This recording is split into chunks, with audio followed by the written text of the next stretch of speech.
Well, this guy scared the crap out of me trying to cross the trail. Can you hear that? Wow.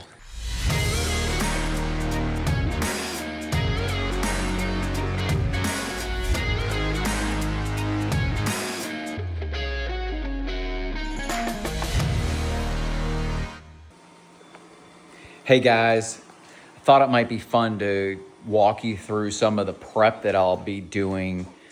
Well, a lot of this has really been transpiring over the week, but today is really kind of the day when we finalize some of the planning, and I thought it might be fun to walk you through some of what I'll be doing today to get ready. So let me turn the camera around so that you can kind of see the table where everything is taking place, and I'll walk you through the various things that are there.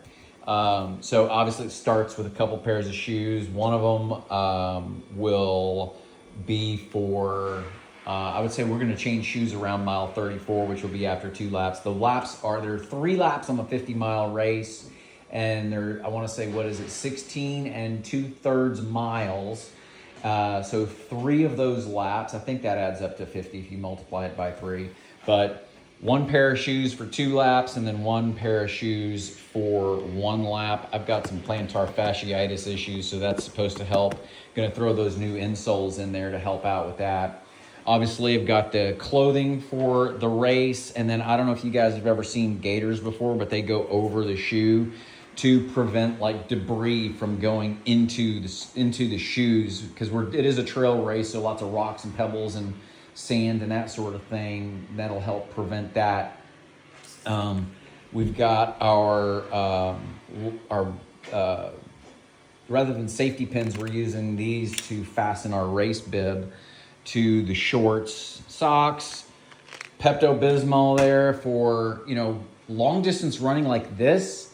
It is not unusual to get an upset stomach, so that'll be with me for the race. I've got 2 different vests for hydration and carrying food. I feel like that'll give me a big leg up, because I find that so many people waste so much time at the aid stations.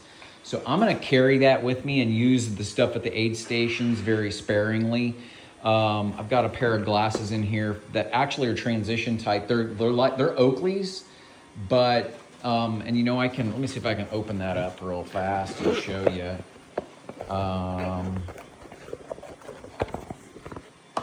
So there those are, but these are transitions. They can turn into sunglasses basically.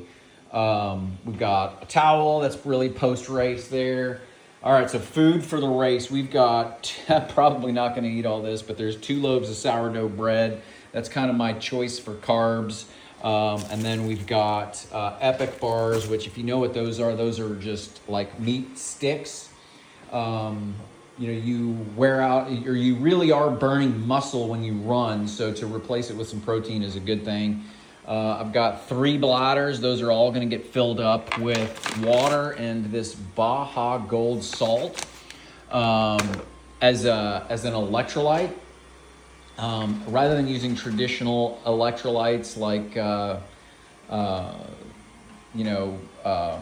Element or some of the other ones we're using, we're going to be using that Baja Gold. And then here we've got a little bit of sugar there for the Red Bull. And then Body Glide, that's to prevent chafing. We've got Off over there. And then the last, and maybe even the most important, is we got some paper towels as well as toilet paper. Because one of the things that you will find at a race like that is that, sometimes the porta potties and even the park restrooms may run out of those things, and that's handy to have. So anyway, that's kind of it. I hope that was informative. I hope this was educational and kind of fun to take a look at. So Talk to y'all later. Hey guys, it's Mark Anderson here with my wife Trish, and it is a unique episode of Business on the Run this time around. We're at Brazos Bryn Park. It is about 5:30 in the morning, and we're about 40 minutes away from starting our 50-mile, or my 50-mile race. You're doing the 10K with some 10K, friends. yes. Yes. So wanted to talk a little bit about some of the training and the prep that I've gone through, and we'll go through Trish's stuff too. I know for me, from a training perspective, I don't know, it's a very much maintenance for me, I think, just trying to stay roughly marathon ready, and then we just kind of, about a month or so before the race, we try to do something really long, like a marathon or a little bit more than that. Which we did, Lucky Trails. Lucky Trails is what I Trails. considered our kind of that bust out big training run. So that was really exciting. I would say one of the things that I really enjoy about these long races is really the prep and the complexity that goes into everything. The planning as far as like food and hydration and even like the lighting. Not so much for today because, you know, hey, I know we're gonna start in the dark, so we need like an hour or so worth of lights, but the 100-milers gets really interesting because that's when you're running through the night, and that can get really exciting. But I wanna tell, we got a couple of stories that we can tell, or one or two stories. I'd love to hear Trish's side of this. When we were at Rocky Raccoon, and I was struggling so much. I get a little emotional talking about this story, but I'd love to hear you tell that story. So Mark was doing his first 100-mile run, and what people don't understand is when you're preparing for a marathon, a 50-mile, a 100-mile, that is obviously very stressful on the person that's doing the preparing, but it's also stressful on the family because we are also sacrificing a lot just day in, day out, family-wise, money-wise, time-wise, away from our businesses to be able to support the person in training. So we show up to Rocky Raccoon, it's 100-mile, we've been preparing, and it's super cold, super, super cold. So while Mark's out running, yeah, he's cold, but he's warm. I am freezing. So he's coming through, he comes through his last lap, and he wants to quit. Mark's not a quitter in anything. So to see him break down is heartbreaking. And of course, I wanted him to finish. I also wanted him to finish because I was cold and I was ready to go home. And I had sacrificed for a very long time to support him before the run and during the run. And so I did. I encouraged him because I believe that if you put your mind to anything, you can do it. And I said, you just need to go out far enough to where coming back is worse than finishing. And so he finished and was so proud of him. Another story I want to bring up is, I'm going to call it it's really my only big failure with respect to ultra racing. I regret it to this day, and that was at Camp Eagle. The race had gotten moved.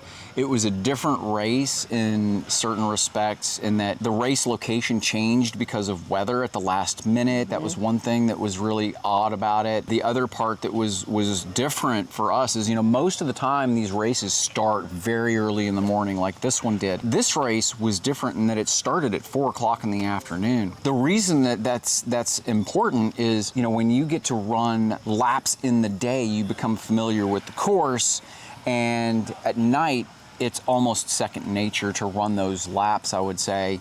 And this time it's almost like going in blind, seeing the course. And my first lap, I got so far off track. I don't know where I went wrong or how I went wrong, but I somehow found my way back to the start-finish line. I was like broken.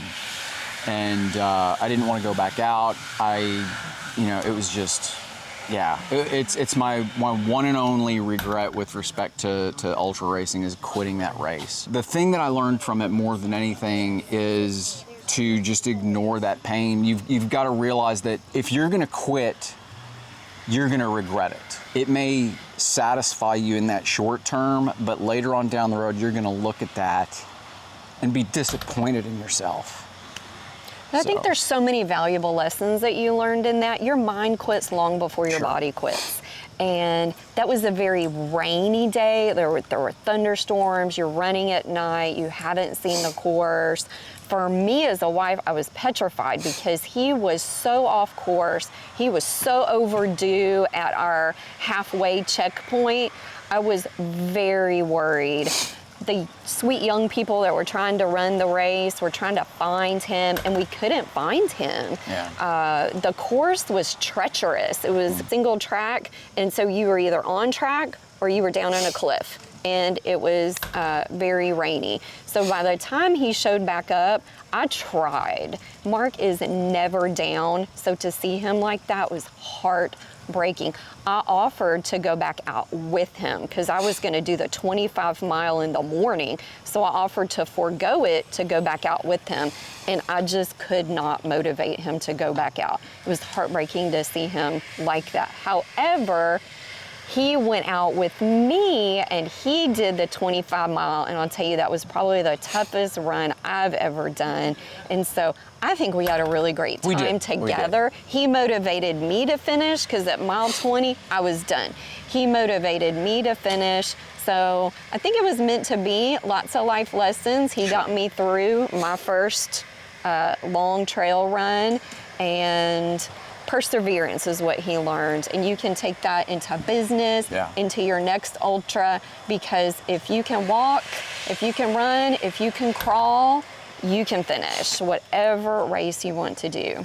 The other thing that I would add to that too is the entire time I had prepared myself for a certain race, and just kind of mentally that was where I was. So when that changed, I got kind of, knocked off course, if you will. So the other lesson that I would say that I learned there was, obviously we learn how to adapt and do different things with racing, because when you're running these long races, trust me when I tell you, things don't always go as planned. Something will go wrong.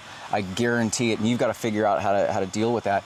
But with this one, it was more mental in nature, and the later start time, the change in course at the last minute, those were things that just kind of being ready for anything mentally, right? Not setting expectations around the venue or the timing or anything for that matter was probably one of those other lessons to be learned. So. Don't you feel like that's the most valuable lesson that you need to learn as a small business owner? 100%. Is that when you have those mental challenges, taking a pause, reframing, getting back on course, you're going to finish. It's rough. There is no run or race, whatever you want to call it, that you envision in your mind, and then that's how you finish it.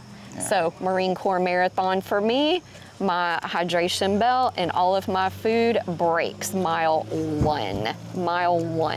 I had been preparing for this for probably like 9 months. Mile one, everything breaks. I still finished. We were going to talk a little bit about how I got into the ultra racing in the first place, right? And the way that kind of came about, it really grew because I started just running like 5Ks, and then it was like I graduated to doing 10Ks and then half marathons, and it's really just kind of been an addition to the running. I've always wanted to see how much farther I could go. And I also feel like I love running because it clears my head, and I think about business, and I think about how we can help small business owners and do all of those various things. But I think that, the thing I like about the longest distances that we go is that it really reminds me a lot, and I realize it is still a finite period of time, right? It's 50 miles, and there may be a cutoff time for the race or whatever. It is such a long period of time that you're out there running and doing your thing that I feel like the connections are there with business. Sports analogies really are not very good when it comes to business because they are finite, but business is infinite, right? it goes on and on and on. And to me, these ultra races are the closest thing to having an infinite type of a race. Those are the two reasons that I love them. First of all, physically, I'm trying to figure out how much farther can I go. And then second of all, I'm making those correlations between business. Whatever I'm learning in my running, 99 times out of 100, I'm able to translate that into what I've done in business. So I don't think you realize, Mark, how inspirational you are I to appreciate people. that. When we first started dating, I think maybe I had done a 5K, right? And so soon after watching Mark run, when you watch him run, mile 1 is effortless. Mile 50 is effortless.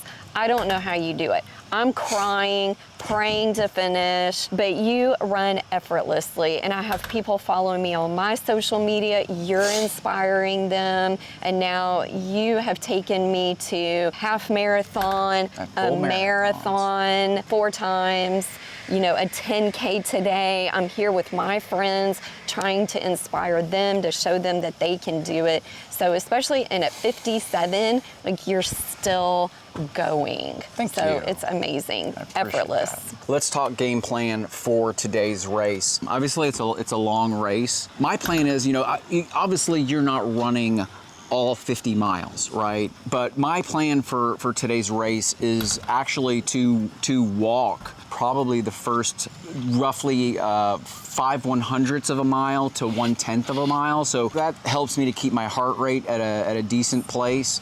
And then I'll probably run the balance of that mile. So I've tracked that. Another thing that I did last night was I set some alarms on my watch. So I've got a 10-minute alarm on there so that I'll be alerted and reminded to drink every single 10-minute period. And then every 25 minutes, I've got food that I'll be eating as well. I've packed all of my hydration packs so that there's roughly 1,700 calories in each pack. We're gonna consume about a little over 5,000 calories, at least 5,000 calories if I eat all of that. There are aid stations out on the course, several of them.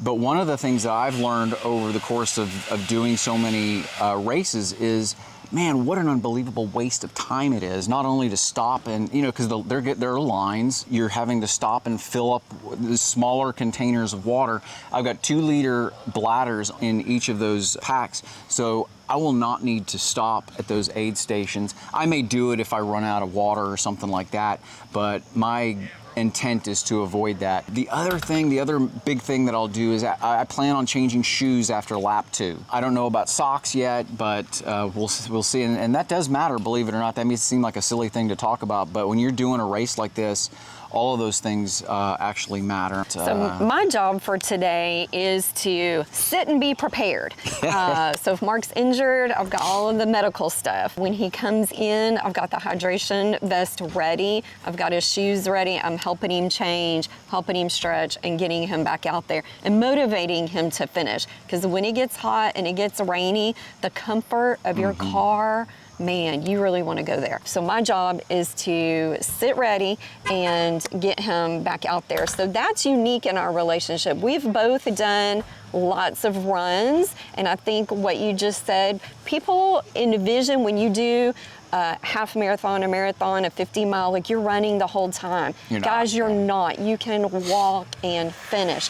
But what Mark doesn't know, he doesn't know this side, the sit and be ready side. That is my job. It is long, it is arduous, and I hardly slept last night because I was like, do I have enough towels? Do I have enough Band-Aids? Do I have enough food? Because I would never want to be unprepared to be able to support you in finishing. You mentioned something really important though, and that is the heat. And so part of the plan for that is, runners know this, but non-runners may not, and that is the hotter it gets, the harder it is to maintain a faster pace, okay? So one of the things that we have is we've got some little bandanas that are almost like pouches with ice, where we can put some ice in there and cool off a little bit. So that'll be really, really helpful. Also brought some medical cool packs. Nice. So we'll shake them, break them, and you can put them anywhere. Love it, love it, love it. So lots of prep goes into this. So yeah, so all right, let's go.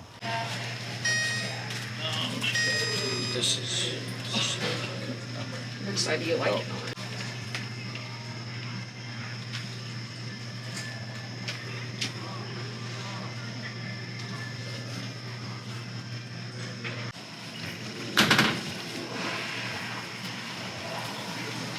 All right, let's go. You gonna walk over there? Yeah, let's All right. go get over there. Less than 15 minutes.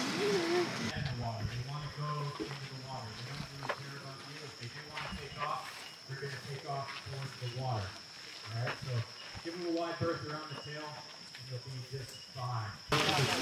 Bye, babe. Love you, babe.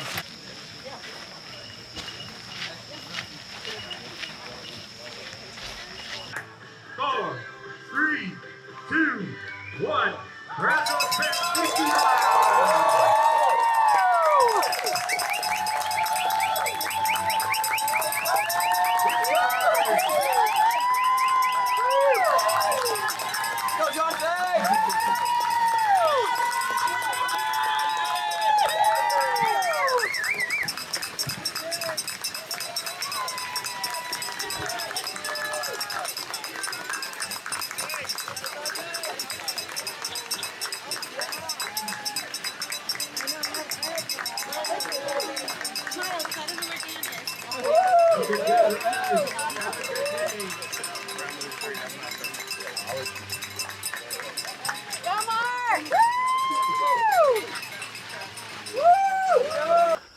All right, at the Brazos 50 and just turned 5 miles, 10% of the way there, almost finished. Ha.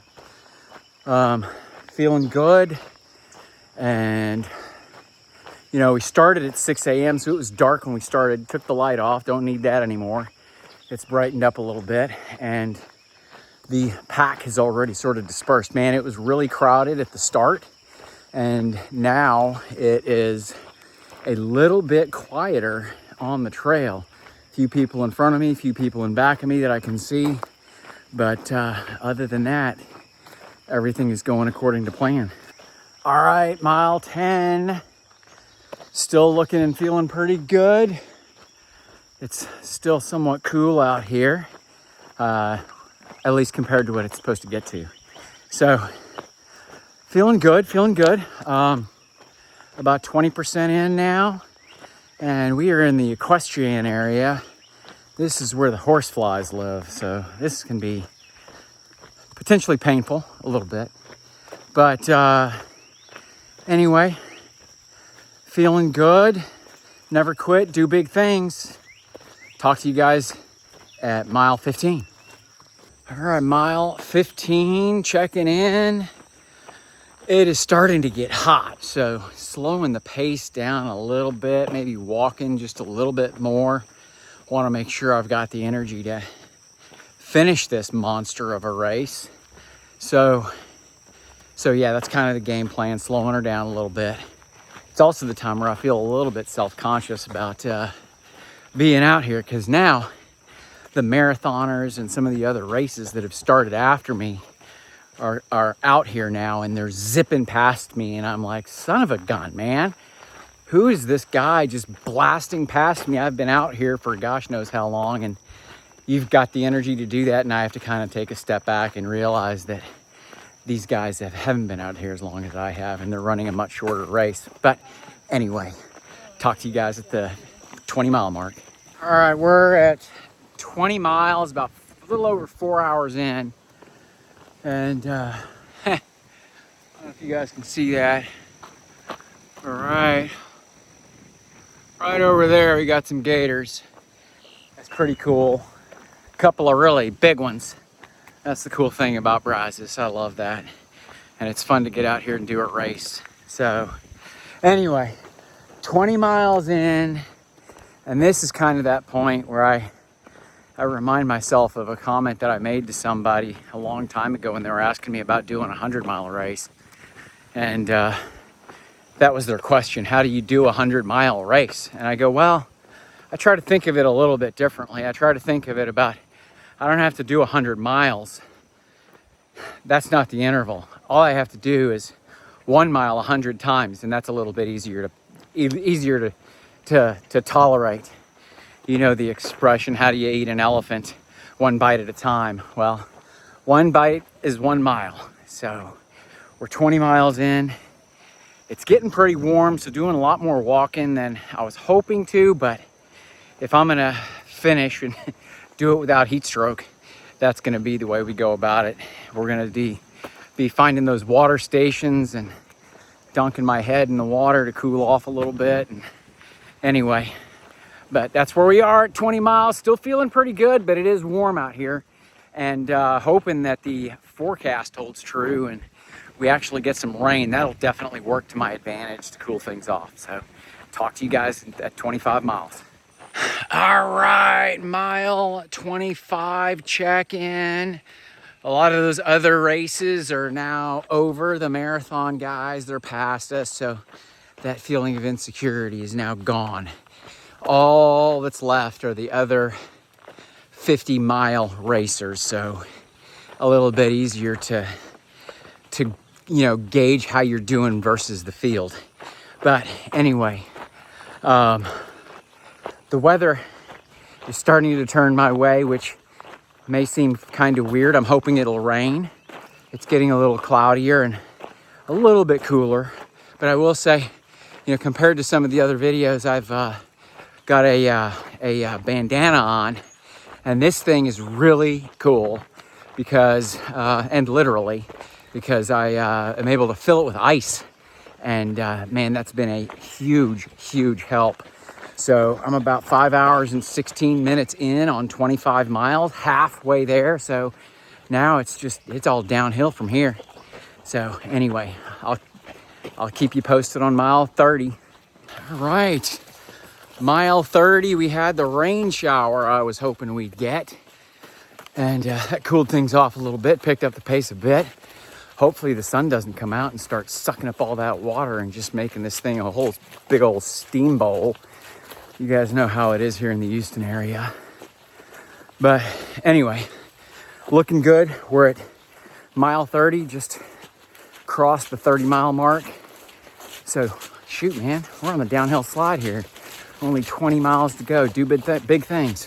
All right, 35-mile check-in, and we're still going strong. I got the hat now because it's raining much more consistently, and one of the things that I talked about with my awesome wife, I was as wet as it's gotten out here, I was debating about whether or not it was going to be worth it to change shoes, because I'd be out and just getting them soaked completely again. But I will say it was nice to have dry feet for about 5-10 minutes.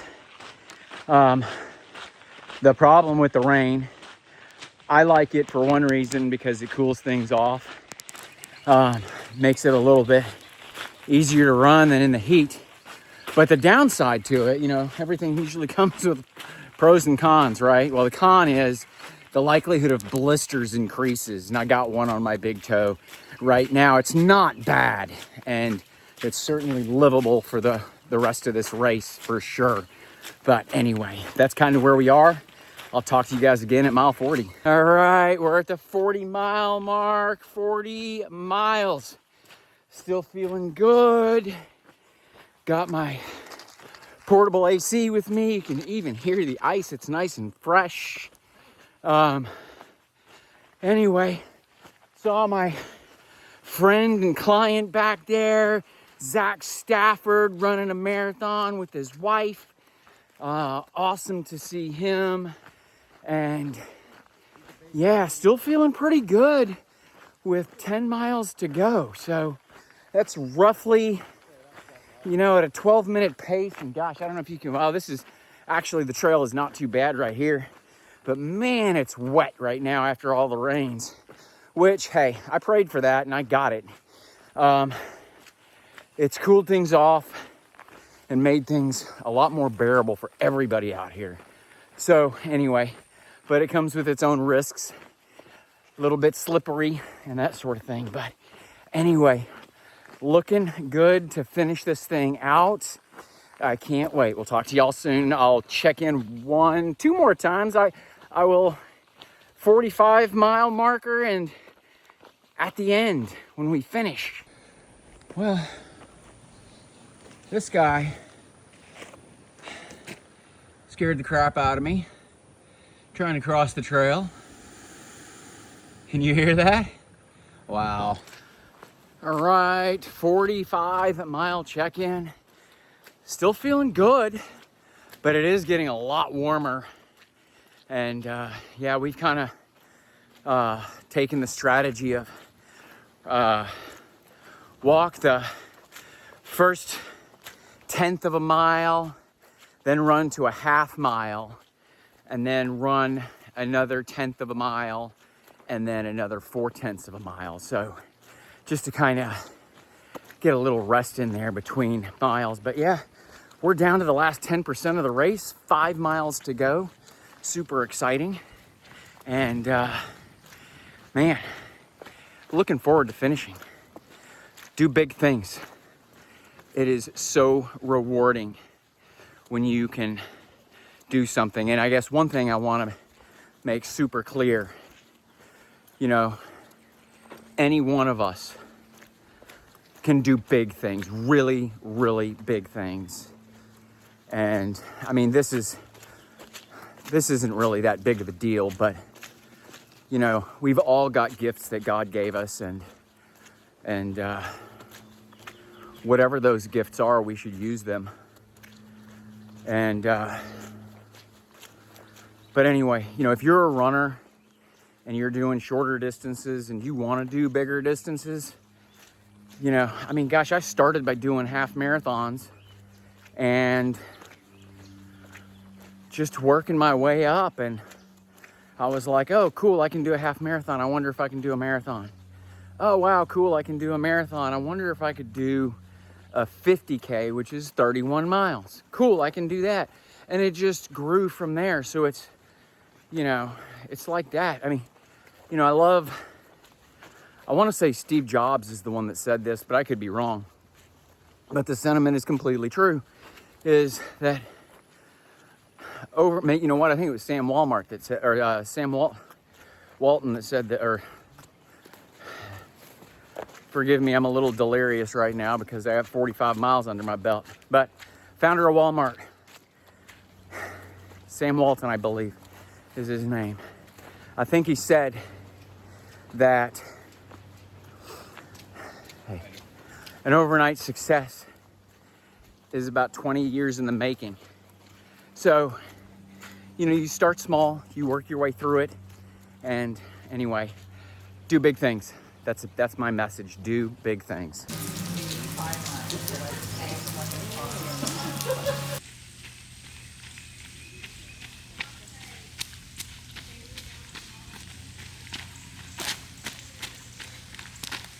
We're probably, what is it, 85% of the way through. Legs are starting to feel a little heavy. It's been hot, but the rain has been a blessing because it's cooled things off. The downside has been obviously the wet surface, and that gets shoes wet, and that causes a higher likelihood for blisters and injury for that matter, because it gets a little slippery sometimes. But I prefer it this way compared to good solid ground in the heat, because man, when it gets that hot, your level of exhaustion just goes so high, and risk of injury goes higher with it. So I prefer the rainier weather in comparison. So anyway, I'll see you guys at the Nature Center, and I'll give this back to you.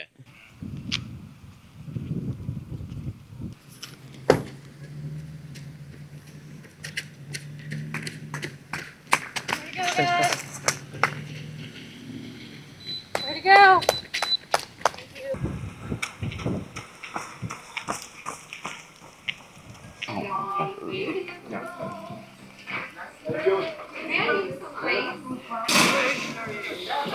I feel spectacular. I mean, I'm tired, worn out. I'm ready to get into like an Epsom salt bath for sure and just soak for who knows how long.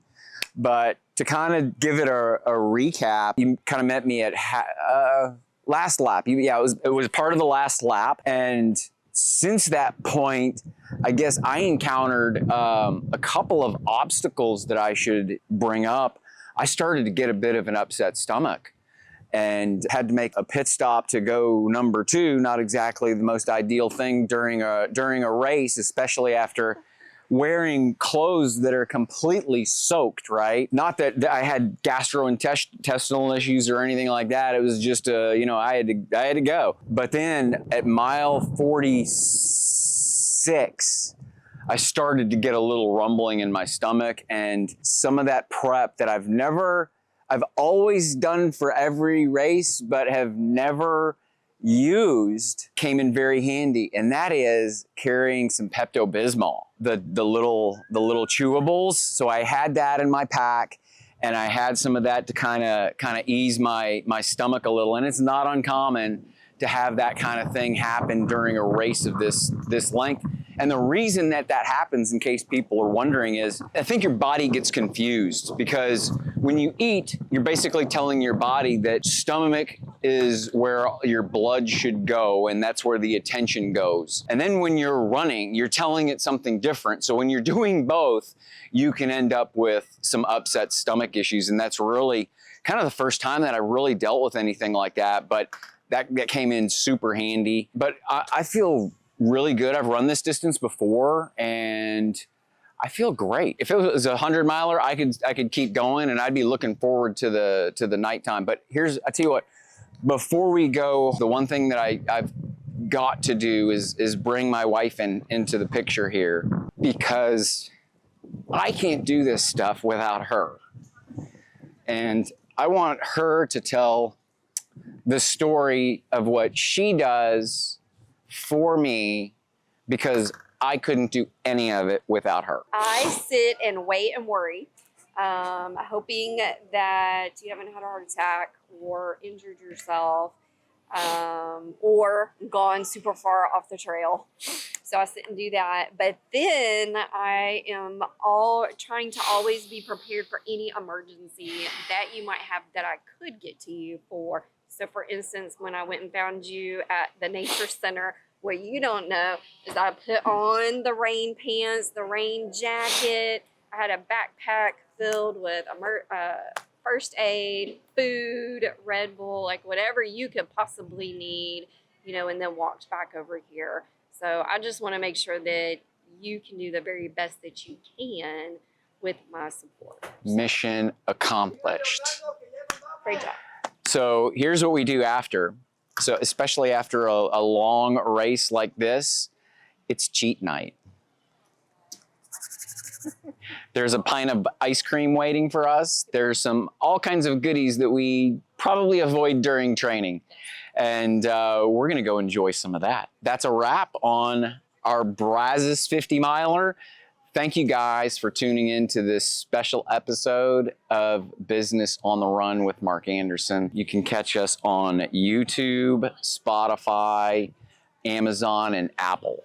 So, over and out.